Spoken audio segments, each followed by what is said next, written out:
Привет, друзья! Сегодня мы вместе разберемся в настоящей суперспособности CSS в 2025 году. Это селектор Has. Это как секретное оружие, которое позволяет нам изменять стили родителя в зависимости от состояния их дочерних элементов. Раньше такого нельзя было сделать без JavaScript, но теперь это возможно и легко. Я покажу 9 примеров использования Has, которые можно сразу внедрять в свои проекты. И да, поддержка браузеров очень хорошая. Лайк авансом, подписываемся и если готовы, поехали!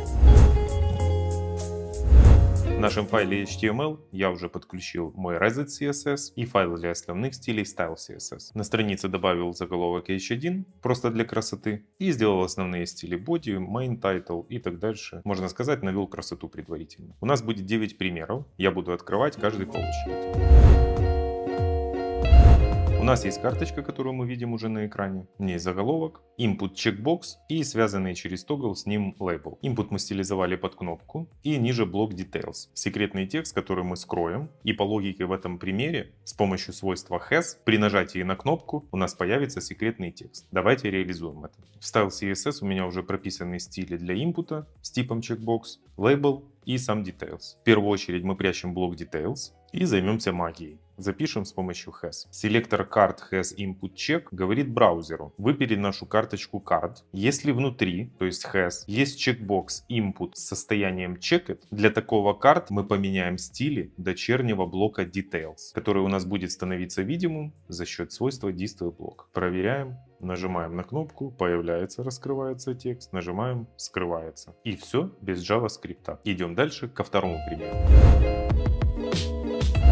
У нас есть такая мини-форма с заголовком, полем для ввода, input текст и кнопкой «Отправить» с текстом «Продолжить». Мы будем активировать нашу кнопку, когда в поле с текстом введен хоть один символ. Сейчас у нас кнопка активна. В первую очередь в стилях мы пропишем курсор not allowed, неактивный курсор. Теперь он у нас не работает. И используем свойство has. В данном примере has у нас смотрит, если в нашей форме input с непустым значением в placeholder. Placeholder shown. И если есть, то кнопка, наш button, становится с активным курсором и меняет цвет фона. Проверим. Сейчас кнопка не активна. Вводим хотя бы один символ. Она зеленая и активируется. Классный UX без JS. В третьем примере мы покажем ошибку при неверно введенном email. Есть заголовок, есть input type email и блок с текстом ошибки. Мы уже все стилизовали. В CSS в первую очередь прячем ошибку и обращаемся к has. Если email неверен, либо поле пусто, input получает состояние инвалид. Тогда has срабатывает на нашей форме и появляется блок с ошибкой. DisplayBlock для error. Все опять без JS, чисто CSS. Введем любой email, пропала ошибка. Убираем, подсказка об ошибке появилась. Круто, идем дальше. В четвертом примере мы реализуем подсветку выбранной опции. У нас есть заголовок и у нас есть input, радиокнопка и привязанный к ней лейбл. Мы уже все стилизовали. Задача: по нажатию на радиокнопку рамка и фон должны поменять цвет. Снова через has. Если наш input имеет состояние checked в нашем блоке option, то рамка зеленая и зеленый фон. Пробуем, нажимаем, все поменялось. Круто. Снова через has.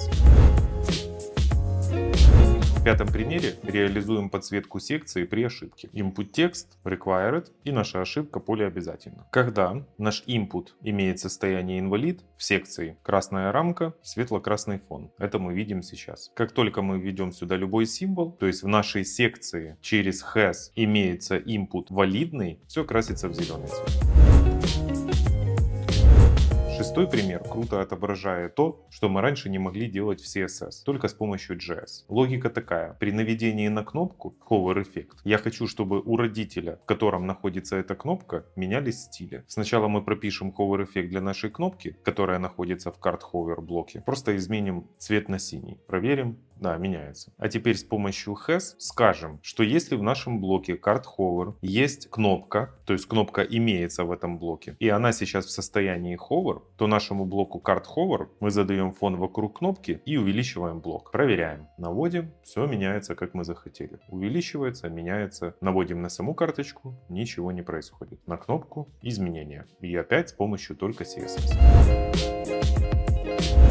В седьмом примере у нас опять поле для ввода email, и в конце реализована иконка, которую мы сюда помещаем опять же с помощью свойства has, когда наш input не имеет ничего. Смотрим, если в нашей форме имеется input со значением инвалид, показываем кнопку при ошибке. Проверяем, ввели email, ошибки нету, иконка пропала. Классно.